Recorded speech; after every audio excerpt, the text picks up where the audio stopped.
Wow, it's a full house. That's great. On behalf of the President, I want to welcome everybody here today. I have the great privilege of introducing one of the nation's heroes. Let me tell you about Sergeant Michael Verardo. Sergeant Verardo was deployed to Afghanistan in 2009 with the 82nd Airborne, and this was not an easy assignment. This was really dangerous work. In fact, 37 of the men that Sergeant Verardo served with didn't return home. It was in 2010 that he was severely injured in an IED blast. He lost an arm, a leg, and 40% of his body had burns over it. He wasn't expected to survive the medical flight, but he did, fortunately, thanks to really what may be described as a miracle, and certainly the support of his amazing wife, Sarah. 110 surgeries and years of therapy. Michael's able to join us here today. And it's veterans like Michael that are the reason that the VA exists. It's why when I had the privilege of sitting in my office not too long ago with Michael and Sarah, talking about their experience, that it was really heartbreaking for me to hear their story, because the VA had failed Michael. He had to jump through one bureaucratic hoop after another just to try to get the services that he deserved and he had earned. In one situation, he had to wait 57 days just to get his prosthetic leg fixed. He had to wait 3.5 years to be able to get the type of adaptations for his home that he needed to be able to live comfortably in his home. I'm pleased to say he's waiting no longer. Unfortunately, Michael's story isn't unique, and that's the reason why we're so focused on fixing the VA and reforming the VA. The President and I are committed to fixing the VA and tackling the challenges that have been within the VA system for decades. Millions of veterans like Michael and their families are counting on us. So today we're here to celebrate an important step towards that reform of the VA. I'm thrilled that Michael and his wife Sarah are here with us today. They have 2 daughters in their home in North Carolina, and I think, as you'll see, expecting another very soon. Michael and Sarah, thank you for your service and sacrifice. You inspire all of us to do better. Ladies and gentlemen, please welcome Sergeant Michael Verardo and Sarah.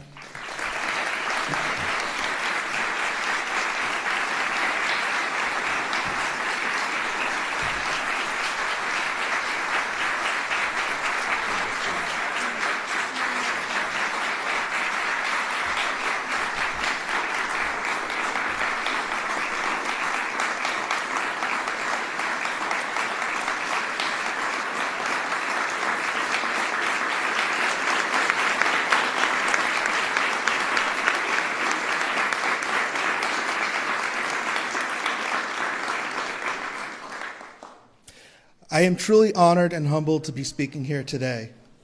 For as long as I can remember, I wanted to serve my country. And in the summer of 2009, I had the privilege of deploying as an infantryman with the 82nd Airborne to conduct combat operations in southern Afghanistan. I prepared myself for the worst, death and dismemberment. On April 24th, 2010, I stepped on an improvised explosive device that caused life-altering injuries. My long road home has included over 100 surgeries and years of speech, visual, physical, and occupational therapies. I knew that such injuries were a risk of the enlistment that I made. What I was not prepared for was coming home to a broken VA system.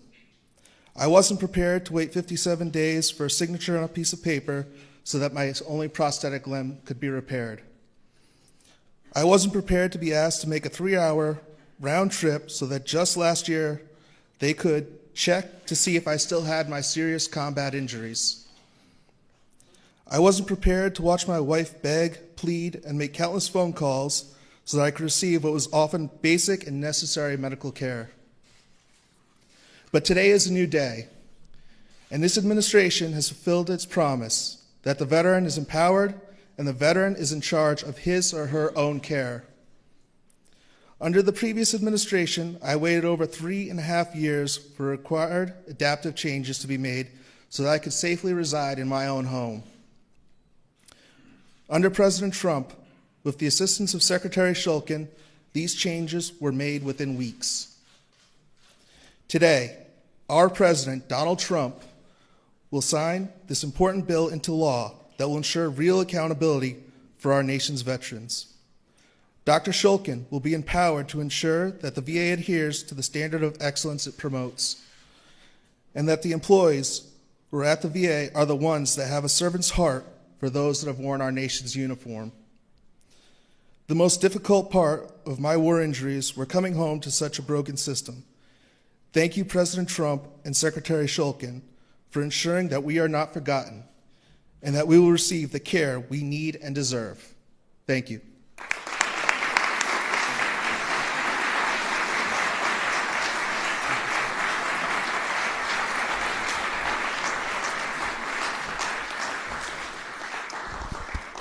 Thank you, Michael and Sarah. I want you to know you're the reason why we're working night and day to make sure that we get this system working better, and we're not going to stop until we do better for families like yours. A few weeks ago, I was here at the White House, and I had the chance to deliver a talk on the state of the VA. And in those remarks, I talked about 13 risks that VA faces in its reform. One of those was accountability. Veterans deserve an organization that they can trust, that provides the highest quality services. Employees who act contrary to our core values erode that trust. And there's nothing more demoralizing to our workforce and to veterans when VA is forced to take employees back who have deviated from those values. I've talked about examples of employees who had 3 driving under the influence arrests, employees that taking care of veterans while watching pornography, and a system that allows this is clearly broken. We won't be able to accomplish any of the reforms that we need to in the VA if we don't get the right people in place. The Veterans Affairs Accountability and Whistleblower Protection Act is going to make it easier and quicker for us to hold our employees accountable while protecting our employees' rights to due process. The bill also gives us the additional flexibilities when it comes to hiring. It dramatically reduces the time that it takes to be able to put strong leaders in place in these important positions. I want to thank the members of Congress that are here today. This was a bipartisan effort. This was your leadership that allowed this to happen, and of course the President will be able to sign this because of the work that you've done. I also want to thank our veteran service organizations who are in the audience today, because your constant support to do the right thing for our veterans is so important for us. Over these past few months, we've accomplished a lot at VA. We've dramatically expanded access. We've published all of our wait times so that our veterans can see what those times are. We've reduced our times to process disability claims. We've launched the President's White House hotline. We've made decisions that are important in modernizing the VA. One of those was to replace our electronic medical record, to share one with the Department of Defense. And we've started to modernize our facilities with new public-private partnerships and getting rid of vacant and underutilized properties. We've also reduced regulations. We've made it easier for states to be able to build state nursing homes without the federal guidelines, but to rely on their own. And most importantly, we've taken important steps to be able to reduce veteran suicides. We've fixed the Veterans Crisis Line. We've expanded mental health providers. And we've also expanded coverage to other than honorable veterans who have been discharged. I want to thank President Trump for his leadership and determination to fix the VA. The President knows that we have to do better for our veterans. And so it's actually a great honor today that the President will sign the Veterans Affairs Accountability and Whistleblower Protection Act. I have the pleasure today of introducing the biggest champion veterans could hope for. Under his leadership and unwavering support, VA has been moving to solve many of these challenges that have been spanning multiple administrations over decades. Veterans deserve a VA that they can trust and take pride in. VA is a national resource that must be protected in order to serve veterans and the families for generations to come. President Trump understands this and knows that in order to fix the VA, we need to modernize our systems, improve access, and deliver the highest quality of care and services. Mr. President, today is no doubt a great day for veterans, their families, and the vast majority of VA employees who want nothing more than to give back to those who have sacrificed so much. Mr. President, thank you for your leadership and unwavering support for veterans. So it is with great pride that I introduce the 45th President of the United States, Donald Trump.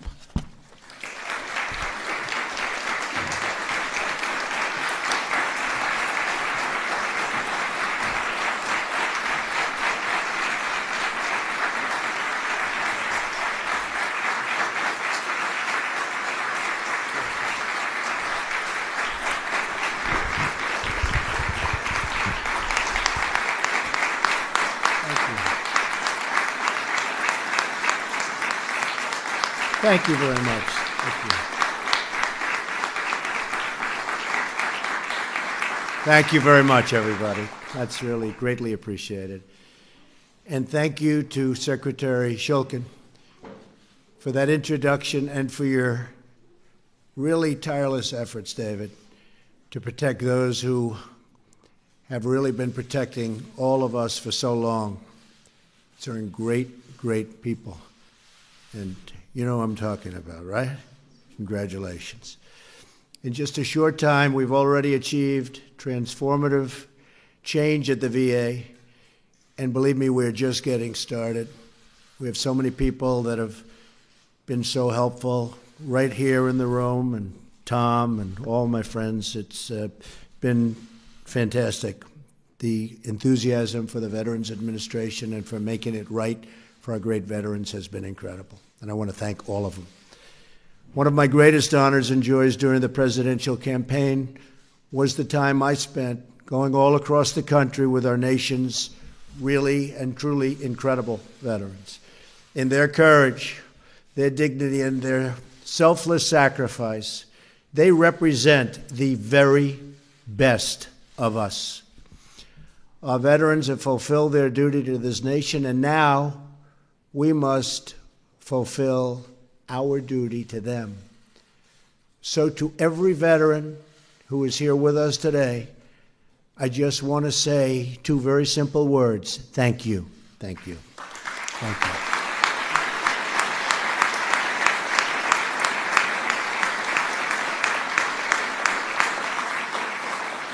you. You are the warriors and heroes who have won our freedom, and we will never forget what you have done for all of us, ever.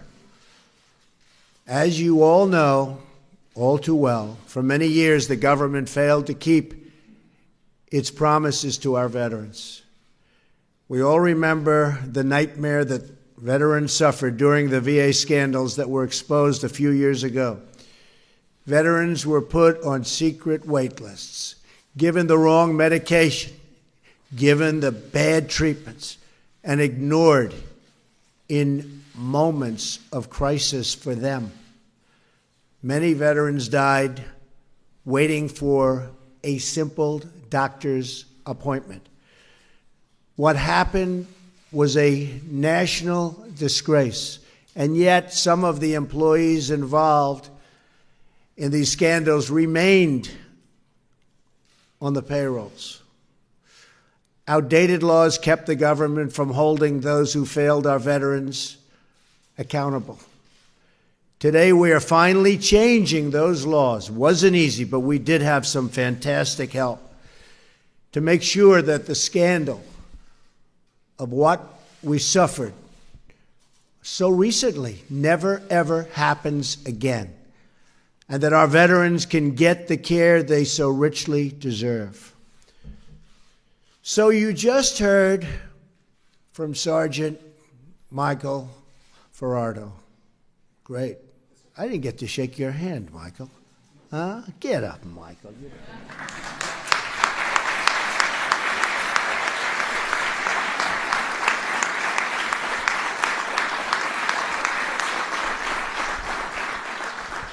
He gets up better than I do. Thank you, Michael. Michael lost 2 limbs in defending our country, and yet he had to wait 57 days to get his prosthetic leg repaired. It's a long time, Michael. And over 3.5 years for modifications to make his house more accessible. What happened to Michael is happening to many, but it's rarely happening under our leadership and David's leadership anymore. That I can tell you. Our wounded warriors have given everything they have to this nation, and we owe them everything we have in return, and we're taking care of it. Today, we are taking a very historic action to transform the VA by enacting the VA Accountability and Whistleblower Protection Act. This was not easy. This was not an easy one. And it's one that they've wanted to do, Michael, you know, for a long time, for many years. Couldn't get it done. We got it done. This is one of the largest reforms to the VA in its history. It's a reform that I campaigned on, and now I am thrilled to be able to sign that promise into law. VA accountability is essential to making sure that our veterans are treated with the respect they have so richly earned through their blood, sweat, and tears. This law will finally give the VA secretary, who is, by the way, just doing some job, and he's doing it with this and with the heart. Believe me.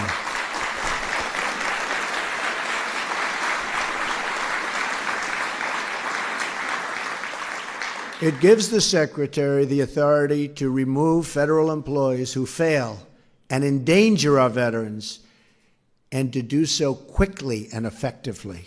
It's been a long time since you've heard those words. Those entrusted with the sacred duty of serving our veterans will be held accountable for the care they provide. It's a big statement. At the same time, this bill protects whistleblowers who do the right thing. We want to reward, cherish, and promote the many dedicated employees at the VA. This legislation also gives the VA Secretary the authority to appoint new medical directors at VA hospitals, something which was almost impossible to do in the past. And these are going to be talented people. I applaud Chairman Phil Rowe and the members of Congress here with us today, which we have many, who fought so hard for this legislation. And I want them up here when I sign. And I just want to thank the members of Congress. They have been really dedicated to getting this done. It was not easy for them either. Thank you, everybody. Thank you.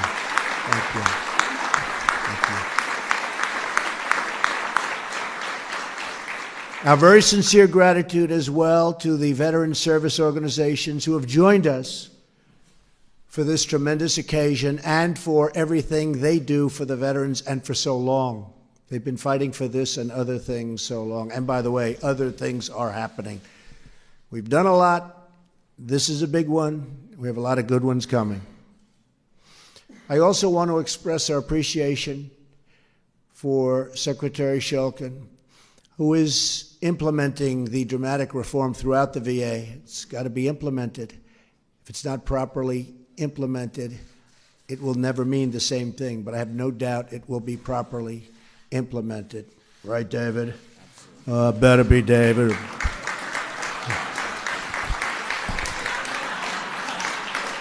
We'll never have to use those words. We'll never have to use those words on our David. We will never use those words on you, that's for sure.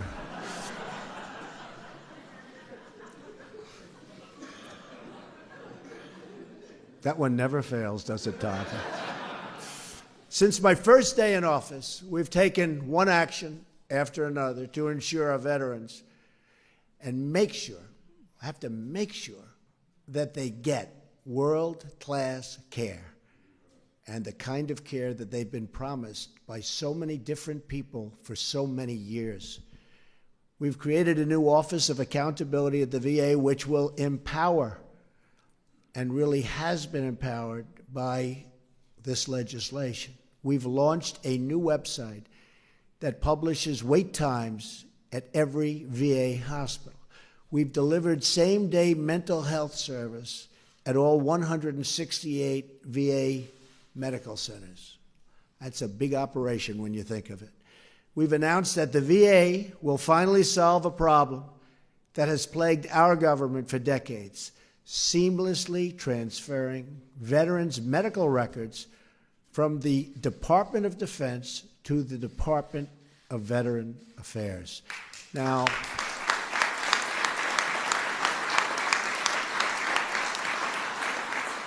that doesn't sound like such a big deal. It is, believe me. That was a big one. We thought this would be easy, but the people like David and all that have been here and understand the system, he said, that's going to be a tough one. We got it done. So that was a good one. But it is something we're very proud of, to have been able to do it this quickly. I've also signed the Veterans Choice Improvement Act so that more veterans can see the doctor of their choice.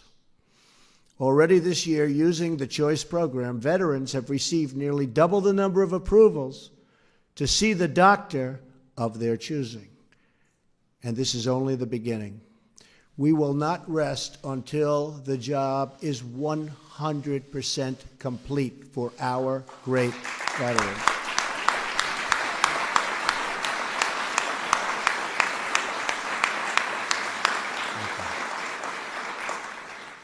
We can all be inspired by the story of a retired Air Force veteran named Earl Morse, who served as a physician's assistant at the VA centers in Ohio and Indiana.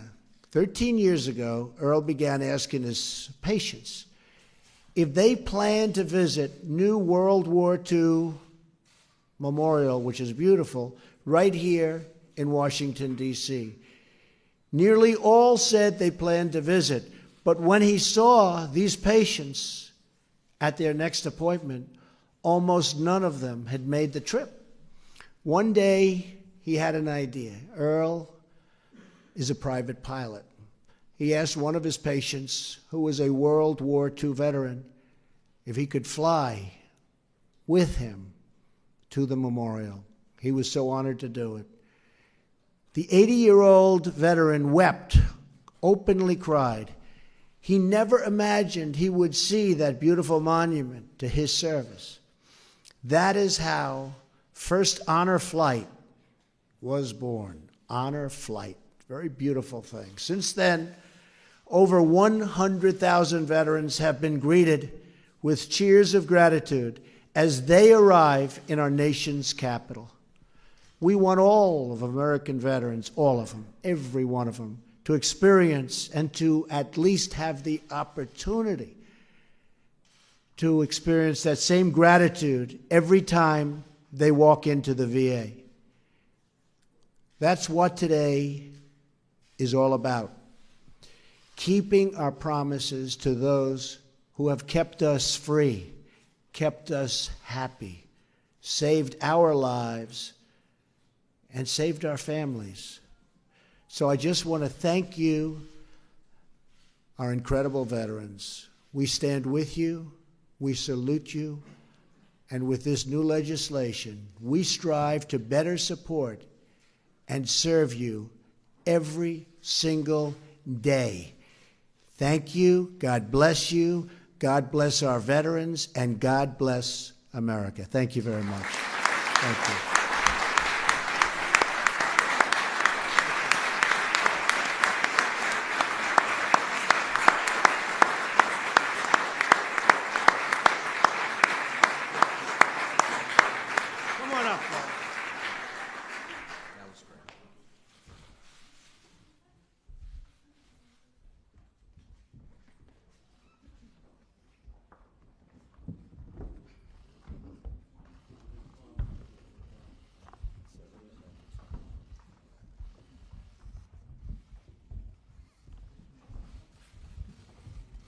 this is something that we are all very proud to be signing. It's a tremendous honor for me. It's a tremendous honor for everybody on stage, and we're taking care of our veterans, and we're taking care of them properly. Thank you, David. Congratulations. Thank you again, Michael. Congratulations. Sarah. Nice to see you.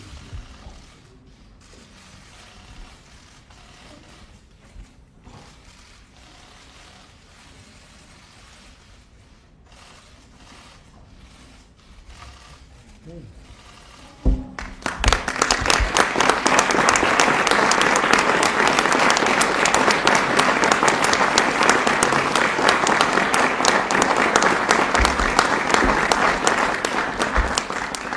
Well, Tom and everybody, who should get this pen? I have a feeling it's Michael. What do you think? Right? Absolutely. Absolutely. We're gonna get some others to you.